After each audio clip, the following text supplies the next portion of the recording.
வணக்கம். நம்ம சேனலுக்கு தொடர்ந்து ஆதரவளித்துக் கொண்டிருக்கும் நல்ல உள்ளங்களுக்கு நன்றி. தொடர்ச்சியாக ஆதரவு கொடுங்க. எடுபடுகிறதா எடப்பாடி பிரச்சாரம் அப்படின்ட்டு இன்னைக்கு ஹிண்டு ஒரு செய்தி வெளியிட்டிருக்காங்க. நம்ம ஏற்கனவே நேற்று இரவு பேசும்போது சொல்லியிருந்தோம். நம்ம தான் முதல்ல சொன்னோம். ஐஏஎஸ் அதிகாரிகளுக்கு எச்சரிக்கை. தன்னுடைய திட்டங்கள், தான் என்ன பண்ண போகிறோங்கிற திட்டங்கள், திமுக ஆட்சியை பற்றி அவலங்கள், இப்படி தொடர்ந்து களை கட்டி கொண்டிருக்கிறது எடப்பாடியுடைய பிரச்சாரம். அந்த வகையில் இந்துவில் வந்த இன்றைக்கி ஒரு ஆர்டிக்கல் பற்றி பேசலான் இருக்கோம். எம்ஜிஆர் காலத்திலேருந்தே இன்றைக்கி அதிமுகவுக்கு மிக பெரிய வலுவான இடங்கள் அப்படின்னு பார்த்தீங்கன்னா கொங்கு மண்டலமும் தென் மண்டலமும் தான்.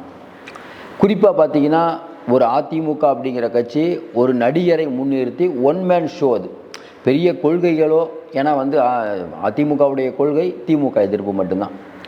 திமுக வெள்ளைக்காக்கா பறக்கலை அப்படின்னா பறக்குதும்பாங்க. அப்படி ஒரு கட்சி.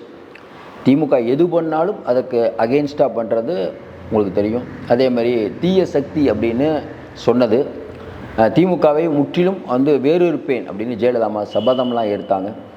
அப்படிப்பட்ட நிலையில் இன்றைக்கி அதிமுக அப்படிங்கிறது கொஞ்சம் வலு இல்லாமல் இருக்குது, அதனுடைய வாக்கு வங்கி குறைஞ்சிருச்சு அப்படின்னு பரவலாக பேசப்பட்டு கொண்டு இருக்கிறது. தொடர்ச்சியாக பத்திரிகைகளும் ஊடகங்களும் பார்த்திங்கன்னா, ஆமாங்க ஓபிஎஸ் போயிட்டார், டிடிவி போயிட்டார், சசிகலாமா போயிட்டாங்க, இதுக்குன்னு ஒரு கம்யூனிட்டி இருக்குது, கம்யூனிட்டி ஓட்டு கிடைக்கல. இப்போ நாடாளுமன்ற தேர்தலில் பார்த்திங்கன்னா தென் மாவட்டத்தில் அடி வாங்குது. ஓபிஎஸ் சுயேட்சையாக நின்று இவ்வளோ ஓட்டு வாங்குறாரு, டிடிவி தினகரன் இவ்வளோ ஓட்டு வாங்குறாரு, இது எல்லாம் அதிமுகவுக்கு விழ வேண்டிய ஓட்டு அப்படிங்கிறது கரெக்ட், அதில் மாற்றுக்கிறது இல்லை. ஆனால் எடப்பாடி பழனிசாமி இதற்கு முன்பு இதற்கு பின்புன்னு பேசணும்.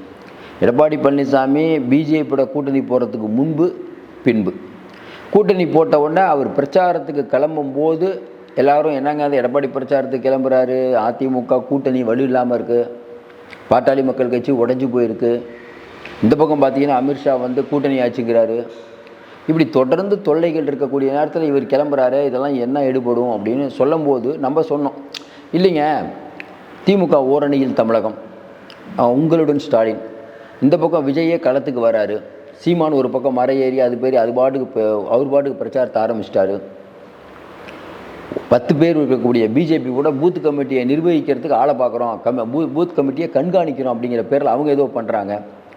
சின்ன சின்ன கட்சிகள், ஜாதி சங்கங்கள்லாம் மாநாடை நோக்கி போயிட்டுருக்காங்க. இந்து முன்னணி, ஆளே இல்லாத இந்து முன்னணி, அவங்க ஏதோ பண்ணிகிட்ருக்காங்க, அவங்க ஏதோ பண்ணிகிட்ருக்காங்க. அப்போ எடப்பாடி பழனிசாமி அவர்கள் அடுத்து முதலமைச்சராக ஆகக்கூடியவர் அப்படின்னு இன்றைக்கி அவங்க ஆட்களால் கருதக்கூடியவர். அவர் அமைதியாக இருக்கிறது பொருத்தம் இல்லை, அதனால் கிளம்பியிருக்கார். முதல்ல அவர் போனது நம்ம ஏற்கனவே சொன்ன மாதிரி மாசை காட்டக்கூடிய கொங்கு மண்டலம், அதுக்கப்புறம் பார்த்திங்கன்னா விழுப்புரம். முதல்ல குறி வைக்கிறது அவங்க கொங்கு மண்டலத்தையும் டெல்டா பகுதியும் ஓரளவுக்கு வரார். இதில் அவர் சாதிச்சிருக்காரா அப்படின்னு கேட்டிங்கன்னா, ஒரு பிரச்சாரத்துக்கு போகும்போது அந்த பிரச்சாரம் மக்களிடம் பேசும் பொருளாக வேண்டும். உங்களுக்கு தெரியும் அந்த கோயில் மேட்ரு எவ்வளோ ஃபேமஸ் ஆச்சுன்னு. எடப்பாடிக்கு எதிராக போராட்டம், நேற்று வேறு மாணவரணி போராட்டம். பிரச்சாரத்துக்கு ஒருத்தர் போகிறாரு, அவர் பிரச்சாரம் பண்ணும்போது ஆளுங்கட்சி அவருக்கு எதிராக ஒரு பெரிய போராட்டம்.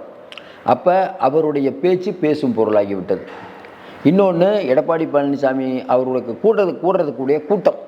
இப்போ நம்ம சொல்கிறோம்ல, நம்மளே சொல்கிறோம், என்னங்க அது எடப்பாடி பழனிசாமி ட்வீட்டு போட்டால் கிட்டத்தட்ட 1.5 கோடி தொண்டர்கள் இருக்காங்கிறாங்க. 1 கோடியாவது இருக்காதா ஐயா? 75 லட்சமாவது இருக்காதா? அதில் பார்த்தா ட்வீட்டு கீழே பார்த்தா 10,000 கூட வரமாட்டேது. அப்போ சோஷியல் மீடியாவில் இன்றைக்கி பிஜேபிங்கிறது ரொம்ப பின்தங்கி இருக்குது. இன்னொரு பக்கம் சோசியல் மீடியாலேயே ஒரு கட்சி நடக்குதுன்னா அது பிஜேபி. சோசியல் மீடியாவில் மட்டும்தான் இருப்பாங்க, கிரவுண்டில் இருக்க மாட்டாங்க. அப்போ அதிமுகவுக்கு தொண்டர் பலம் இருக்குது. ஆனால் இந்த சோசியல் மீடியாவில் அவங்க ஏன் இன்னும் வேகமாக பண்ணல? நீங்களே பார்த்துருக்கலாம். திமுகவை பற்றி ஆதரவாக பேசுனீங்கன்னா நிறைய வியூஸ் வரும், திமுககாரங்க ஆர்வமாக பார்ப்பாங்க. அதே அதிமுக சார்பாக நீங்கள் பேசுனீங்கன்னா அந்த அளவுக்கு வியூஸ் வராது, இந்த கமெண்ட்லாம் கொஞ்சம் கம்மியாக வரும். ஏன்னா அதிமுககாரங்க பார்ப்பாங்க, போயிடுவாங்க. இப்போ திமுகவை பற்றி திட்டி பேசுனீங்க, இல்லை டேமேஜ் பண்ணி பேசுனீங்க, இல்லை உண்மையை பேசினா கூட உடனே திமுககாரங்க வரிஞ்சு கட்டிக்கிட்டு திட்டி கமெண்ட் போடுவாங்க. ஆனால் அதிமுகவை நீங்கள் டேமேஜ் பண்ணி பேசினாலும் அதிமுககாரங்க திட்டலாம் மாட்டாங்க, அவங்க அப்படியே கடந்து போயிடுவாங்க. அது எப்படி சொல்கிறது, ரொம்ப சாஃப்டாக இருப்பாங்க. திமுக கொஞ்சம் ஹார்ஷாக இருப்பாங்க.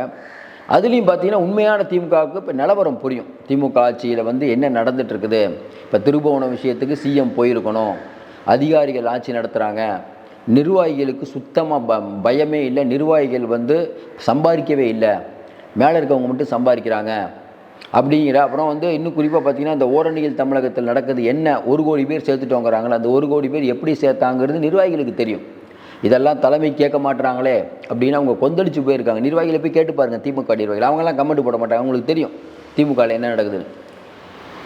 இப்படிப்பட்ட சூழ்நிலையில் இன்னைக்கு வெளியில் வந்து எடப்பாடி பழனிசாமி பேசுகிற விதம், முதல்ல இன்னைக்கு திமுகவில் இருக்க திராவிட முன்னேற்ற கழக ஆட்சியில் இருக்கக்கூடிய அவலங்கள், இந்த ஆட்சியில் இவங்க என்ன வாக்குறுதி சொன்னாங்க, என்ன நிறைவேற்றலை, 2. 3வது லோக்கல் பிரச்சனையை கையில் எடுக்கிறது. ஒரு கொங்கு மண்டலமோ எந்த ஊருக்கு போனாலும் அந்த இருக்கக்கூடிய லோக்கல் பிரச்சனையை கையில் எடுக்கிறது சிறப்பு. ஏன்னா மக்களுக்கு வந்து அந்த ஏரியா பிரச்சனை. இப்போ சாதாரணமாக பார்த்தீங்கன்னா ஒரு பாலம் கட்டி ஒரு ஏரியாவில் பாலம் இல்லாமல் இருக்கும், மக்கள் ரொம்ப அவசதிப்படுவாங்க. அந்த பிரச்சனையை மையம் கொண்டு பேசுகிறது. 19 ரூபா திமுகவை எதுக்குறோம் அப்படிங்கிற மாதிரி திமுகவை வந்து ஊழல் கட்சி அப்படின்னு சொல்கிறது ஒரு விதம், அதுவும் பேசணும். லோக்கல் பிரச்சனையை கையில் எடுத்து பேசினா இன்னும் மக்கள்கிட்ட ஆனால் அவங்களுடைய பிரச்சனை அது எடுபடுது ஒன்று. இன்னொன்று, அந்த பிரச்சார களத்தில் இருக்கக்கூடிய மக்கள் வந்து அவங்க ஒரு ஆர்வமாக இருக்கிறது.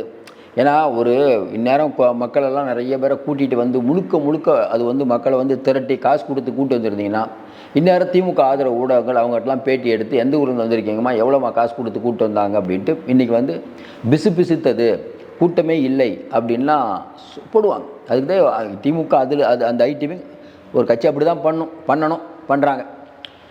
இப்போ திமுக எதை கையில் எடுக்கிறாங்க, வேறு எதுவுமே கையில் எடுக்க முடியல. பிஜேபி அதிமுகவில் அமித்ஷா ஒன்று பேசுகிறாரு, எடப்பாடி ஒன்று பேசுகிறாரு. முதல்ல 2 பேரும் முடிவு பண்ணிட்டு வாங்கங்கிற உதயநிதி பேசுகிறார். Correct, Udhayanidhi point correct. ஏன்னா எடப்பாடி சிஎம் நீங்கள் சொல்கிறீங்க, பிஜேபி கூட்டணி ஆச்சுன்னு அவர் சொல்கிறார், 2 பேரும் பஞ்சாயத்தை முடிச்சுட்டு வாங்கப்பா அப்படின்னு அருமையான பாயிண்ட்டை கையில் எடுக்கிறார். இது எடப்பாடிக்கு ஒரு சிக்கல் தான். இது வரக்கூடிய காலங்களில் எடப்பாடி சரி பண்ணுவார்னு நினைக்கிறோம். 2 பேரும் வந்து ஜூலை 8ஆம் தேதி வந்து அமித்ஷா வர மாதிரி இருந்தது, வரல. அநேகமாக அடுத்து அமித்ஷா வரும்போது இல்லை எடப்பாடி தலைமையில் தான் ஆட்சி, அதிமுக ஆட்சின்னு சொல்லுவார் அப்படின்னு நம்ம நம்புகிறோம். அப்படி ஏன்னா எடப்பாடி பழனிசாமியை பற்றி ரெக்கார்டை நம்ம பார்த்தா அப்படி தெரியுது. எடப்பாடி பழனிசாமி சொல்ல வைப்பார். சொல்ல வைக்கலைன்னா அவர் வந்து முதலமைச்சர் ரேஸ்லேயே இருக்க மாட்டார். ஒருவேளை கூட்டணி ஆட்சி அப்படின்னு எடப்பாடி பழனிசாமி சொல்ல மாட்டார். சொன்னாருன்னா அவர் வந்து அதுக்கப்புறம் வந்து திமுக வெற்றி பெறுவதை யாராலும் தடுக்க முடியாது. எடப்பாடிக்கு தெரியும், சொல்ல மாட்டார். இது ஒரு பக்கம். இன்னொன்று, எடப்பாடி பழனிசாமி பிரச்சாரத்தில் இருக்கக்கூடிய முக்கியமான அம்சம்னு பார்த்தீங்கன்னா, ஏற்கனவே நம்ம சொன்ன மாதிரி இந்த ஹிந்து பத்திரிகை எழுதுனதே லோக்கல் பிரச்சனையை பேசுகிறது. நான் வந்தால் என்ன பண்ணுவேன்ட்டு 1500 ரூபா அறிவித்தது. ஏற்கனவே அதிமுக ஆட்சியில் நாங்கள் என்னென்ன கொடுத்தோம், இப்போ 7.5% மருத்துவங்களுக்கு இடஒதுக்கீடு கொடுத்ததாகட்டும், அம்மா உணவகமாகட்டும், அம்மா கிளினிக் ஆகட்டும், தாலிக்கு தங்கம் ஆகட்டும், அதுக்கப்புறம் பார்த்திங்கன்னா ஆடு கோழி கொடுக்கறதாகட்டும், ஆடு கொடுக்கறதாகட்டும், இப்படி பல திட்டங்கள். அப்புறம் பார்த்திங்கன்னா ஏகப்பட்ட விஷயங்களை நிறைவேற்றிருக்கோம். திமுக மின் கட்டணம் மாதத்துக்கு ஒரு தடவை மின் கட்டணம் எடுக்கணும். நீங்கள் இன்னும் 4.5 வருஷம் ஆகுது, இன்னும் அதை நிறைவேற்றலை. ஏற்கனவே நீங்கள் கல்வி கடன் ரத்துன்னீங்க, அது என்ன ஆச்சுன்னு தெரியல. நீட்டை வந்து வந்தவுடனே ஒழிச்சிட்றேன்னு சொன்னீங்க, அது ஒழிக்கலை. அதுக்கப்புறம் பார்த்திங்கன்னா அந்த ஐஏஎஸ் அதிகாரிகளை நீங்கள் ஏன் இப்போ களமிறக்கி விட்டுருக்கீங்க, நீங்கள் சொன்னால் நம்ப மாட்டீங்கன்னு சொல்லி ஐஏஎஸ் அதிகாரிகளை விட்டு சொல்ல வைக்கிறீங்க. இந்த ஓரணியில் தமிழகம், உங்களுடன் ஸ்டாலின் 2 பேரும் ஒரே இடத்துக்கு போகிறாங்க, ஒரு வீட்டுக்கு போகிறாங்க. அதில் வந்து அரசு அதிகாரிகள் போகிறாங்க. அவங்க போய் அங்கே இருக்கக்கூடிய மக்கள்கிட்ட உங்களுக்கு ஏதாவது பிரச்சனைனா சொல்லுங்கம்மான்னு கேட்டு அவங்ககிட்டருந்து ஓடிபி வாங்கி அந்த ஓடிபியை ஓரணியில் தமிழகம் அங்கே இருக்கக்கூடிய ஒரே நேரத்தில் 2 பேர் போகிறாங்க, ஓரணியில் தமிழகத்துக்கு கொடுத்து அவங்க வந்து திமுக உறுப்பினர் ஆகிட்டாங்க அப்படின்னு. ஏற்கனவே உங்களுக்கு தெரியும். இதே மாதிரி பாண்டிச்சேரியில் பார்த்தீங்கன்னா நோயாளிகள்கிட்ட போய் உங்களுக்கு நாங்கள் வந்து நிதி தரோம், உங்களுக்கு வந்து இது வாங்கி தரோம், லோன் வாங்கி தரோம் அப்படின்னு சொல்லிட்டு எல்லாருடைய ஓடிபியும் வாங்கி பிஜேபியில் உறுப்பினராக சேர்த்துட்டாங்க. அடுத்த நாள் காலையில் நீங்கள் பிஜேபியில் உறுப்பினராக சேர்ந்து விட்டீங்க மெசேஜ் வந்தோன்னே மக்கள்லாம் கோவம் இருந்து பிஜேபியில் போய் உறுப்பினர் எவனாவது ஆவணாப்பா அப்படின்னு சொல்லி பெரிய பஞ்சாயத்தாச்சு. அதுபோல் இந்த ஓரணியில் தமிழகத்துக்கு திடீர்னு பார்த்தீங்கன்னா 1 கோடி பேரை நெருங்கி விட்டோங்கிறாங்க. எனக்கு இப்போ தான் ஆரம்பிச்சிங்க, அதுக்குள்ளே 1 கோடி பேர். ஆமாம்மா, அப்போ எலெக்ஷனே வைக்க வேணாம். ஏற்கனவே திமுகவில் 1.5 கோடி உறுப்பினர், இவங்க 1 கோடி 2.5 கோடி. அப்போ ஓட்டு போடுறவங்க எல்லாம் திமுகவுக்கு தான் ஓட்டு போடுவாங்களா? ஏன்னா முதல்வரை நம்ப வைக்கிறாங்க. ஏன்னா முதல்வர்கிட்ட ஏதாவது சொல்லணும், பாருங்கள் தலைவரை வரக்கூடிய தேர்தலில் நம்ம 200 சீட்டுக்கு மேலே ஜெயிப்போம். ஆனால் எடப்பாடி பழனிசாமி 210ன்ட்டார்.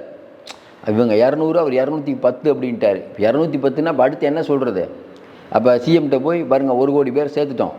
ஏன்னாப்பா 45 நாளில் தான் முடியும் கேம்பெயின். இப்போவே 1 கோடி பேர்னா இப்போ தமிழ்நாட்டில் இருக்க மொத்த வாக்காளர்களும் திமுகவுக்கு உறுப்பினர் ஆகிடுவாங்களா? முதல்வரை நம்ப வைத்து கொண்டிருக்கிறார். இதெல்லாம் எடப்பாடிக்கு தெரியும். எனக்கு கிளைக்கழக செயலாளர்ந்து வந்தவர்கள் அவர் இதெல்லாம் தெரியும்ல. அவர் ரொம்ப சொல்கிறாருல, வீட்டில் போய் பிச்சை எடுக்காதீங்கப்பா, வீட்டுக்கு போய் எந்த அளவுக்கு அசௌகரியத்தை ஏற்படுத்துகிறீர்கள், தொடர்ந்து சொல்லக்கூடியது எடப்பாடி பழனிசாமி விஷயம் இறங்கிக்கூடிய அவர் பேசும் பொருளாகிறதுக்கு சான்று. திமுக அவரை எடுத்து ஒரு ஆர்ப்பாட்டம் நடத்துனதே சொல்லலாம். ஒரு இஷ்யூவை கிளப்பியிருக்காருல, ஏதோ போனோம் பிரச்சாரம் பண்ணங்கிறது இல்லாமல் ஒரு இஷ்யூ. அதையும் தாண்டி விஜய் நம்ம ஏற்கனவே சொன்ன மாதிரி சாரிமா அப்படின்னு சொன்ன உடனே சாரி மாடல் அரசுன்ட்டார். ஒரு முதலமைச்சர் அப்படிங்கிறவர் காவல்துறையினர் செஞ்ச தவறுக்கு அவர் பொறுப்பாக முடியாது. அதற்கு பிறகு விளைவுகள் நடக்குது பாருங்கள். ஒரு பிரச்சனை நடக்குது, எல்லா ஆட்சியிலையும் பிரச்சனை இருக்கும். சாத்தான்குளம் பிரச்சனை, எம்ஜிஆர் காலத்தில் எல்லா அந்த பிரச்சனைக்கு அப்புறம் நீங்கள் எப்படி ரியாக்ட் பண்ணுறீங்க சொல்லுவாங்கள்ல, உலகத்தின் வானத்துக்கு கீழே எது நடந்ததோ அதுதான் தொடர்ந்து நடக்கும். இது காலங்காலமாக நடக்கக்கூடிய விஷயம். இதுக்கு போய் முதலமைச்சர் சாரி சொன்னதுக்கு என்ன பிரச்சனை ஆயிடுச்சு? எல்லாத்துக்கும் சாரி சொன்னீங்களான்னு இப்போ விஜய் பாயிண்ட்டை பிடிக்கிறார். அதுக்கு உங்களால் பதில் இல்லை. ஆனால் நீங்கள் என்ன சொல்கிறீங்க? இல்லை தடுப்புகளை உடைச்சி அராஜகத்தில் ஈடுபட்டுட்டாங்கன்னு சொல்லி அந்த பக்கம் திசை திருப்புறீங்க. விஜய் 3 நிமிஷம் பேசுகிறாரு. ஏங்க விஜய் 3 நிமிஷம் பேசுகிறாரு, 30 நிமிஷம் பேசுகிறாரு, உங்கள் மேட்ரு என்ன? அவர் பேசுகிற தப்புனே இருக்கட்டும். சாரிமான்னு நீங்கள் சொன்னது சரியா? அப்போ 24 பேருக்கு என்ன பதில் சொல்கிறீங்க? அதில் இருக்கக்கூடிய பாதிக்கப்பட்ட நிறைய பேருக்கு நிவாரணம் கொடுக்கலன்னு சொல்கிறாங்களே. இப்போ இந்த விஷயங்கள்லாம் வெளியில் வருது. திமுகவுக்கு தர்மசங்கடம். ஏற்கனவே திமுக ஒரு பிரச்சனையை சமாளிக்கலான்னு பார்த்தா பல பிரச்சனைகள் வந்துட்டு இருக்குது. ஆனால் திமுக பார்த்தீங்கன்னா இந்த ஐடி விங்கு ரொம்ப விவரமாக முதலமைச்சரை நம்ப வைத்து கொண்டிருக்கிறார்கள். இல்லைல்ல நம்ம சரியாக தான் போயிட்டுருக்கோம் பாருங்கள், 1 கோடி பேர். அதுக்கு காரணம் சபரீசன் அவர்கள் தான் அந்த உங்களுடன் ஸ்டாலினை பண்ணாருன்னு எடப்பாடி சொல்கிறாரு. இன்னொன்று, எடப்பாடி பிரச்சாரத்தில் நீங்கள் ரொம்ப திட்டு தடுமாறி அப்படிலாம் பேசுகிறதில்ல, சும்மா சரளமாக பேசுகிறாரு. அது இன்னொன்று பொதுமக்களுக்கு ஒரு ஈர்ப்பாகுது. எப்பயுமே நிறுத்தி நிதானமாக பேசுனீங்கன்னா மக்களுடைய பார்வையெல்லாம் வேறு மாதிரி போயிடும். ஆனால் 30 வினாடிகளுக்கு கம்மியாக தான் இன்றைக்கி ஒரு வீடியோவே மக்கள் பார்க்குறாங்கிறாங்க. அப்படிப்பட்ட சூழ்நிலையில் நீங்கள் உங்களை பார்க்க வைக்கணும்னா நீங்கள் மக்களுடைய மனசை புரிஞ்சுட்டு பேசணும், மக்களுடைய எண்ணங்களை புரியணும். இப்போ இடி பிரச்சனையை பற்றி, டாஸ்மார்க் பிரச்சனையை பற்றி, ஊழலை பற்றி, போதைப்பொருள் விஷயத்தை பற்றி, பெண்களுக்கு எதிரான குற்றங்களை பற்றி, முதியோர்களுக்கு எதிரான குற்றங்களை பற்றி, பல விஷயங்கள் பற்றி, அரசு ஊழியர்கள் பிரச்சனை, பகுதி நேர ஆசிரியர்கள் இவ்வளோ பற்றி பேசுகிறதுனால எல்லா மக்களுடைய கண்களும் அவரை நோக்கி இருக்கிறது. அதனால் இப்போ போட்டுக்கிறத பார்த்தா ஹிந்துவில் எடப்பாடி பழனிசாமியுடைய பிரச்சாரம் வெற்றி தான். இது தொடர்ந்து இப்போ தென் மாவட்டத்துக்கு போகிறாங்கிற, தென் மாவட்டத்தில் என்ன இம்பேக்ட்டுன்னு தெரியல. ஏற்கனவே அங்கே டிடிவி பிஜேபி கூட்டணியில் இருக்கார். ஓபிஎஸ்ஐ இன்றைக்கி தனிமரமாக்குனதில் பெரிய பங்கு எடப்பாடிக்கு உண்டு. இன்றைக்கி அண்ணாமலையை ஆடு மேய்க்குவதில் பெரிய பங்கு எடப்பாடிக்கு உண்டு. அதனால் எடப்பாடியை அண்டர் எஸ்டிமேட் பண்ணிடாதீங்க. நம்ம தொடர்ந்து சொன்னோம். செங்கோட்டையன் டெல்லிலாம் போயிட்டு இருந்தார். செங்கோட்டையன் எங்கே இருக்கார் இன்றைக்கி? அதனால் எடப்பாடி பழனிசாமி அண்டர் எஸ்டிமேட் பண்ணிடாதுன்னு தொடர்ந்து சொல்லிகிட்டு இருக்கோம். அவருக்கு ஆட்சி அதிகாரம் இல்லாமல் இருக்கலாம். இன்னொன்றுங்க, பெரிய கட்சி அதிமுக அந்தளவுக்கு வழி இழந்து போவாது. அதையும் தாண்டி இன்றைக்கி இருக்கக்கூடிய சூழ்நிலை ஏற்கனவே தொடர்ந்து சொல்கிறது தான். இன்றைக்கி திராவிட முன்னேற்ற கழகம் இன்றைக்கி தமிழகத்துக்கு தேவை, அதிமுகவும் தேவை. திராவிட கட்சிகள் இல்லை என்றால் பிஜேபி வந்துருங்கிறதால நமக்கு மாற்று கருத்தே இல்லை. இப்படிப்பட்ட சூழ்நிலை எடப்பாடி பிரச்சாரம் பற்றி ஹிந்துவுடைய பேச்சை நம்ம பார்த்தோம். தொடர்ச்சியாக நிறைய அண்மை தகவலை கொடுத்துட்ருவோம். நிறைய பேர் சப்ஸ்கிரைப் பண்ணாமல் பார்த்தீங்கன்னா சப்ஸ்கிரைப் பண்ணி பார்த்து கொஞ்சம் ஊக்கம் கொடுங்க. மீண்டும் சந்திப்போம். நன்றி, வணக்கம்.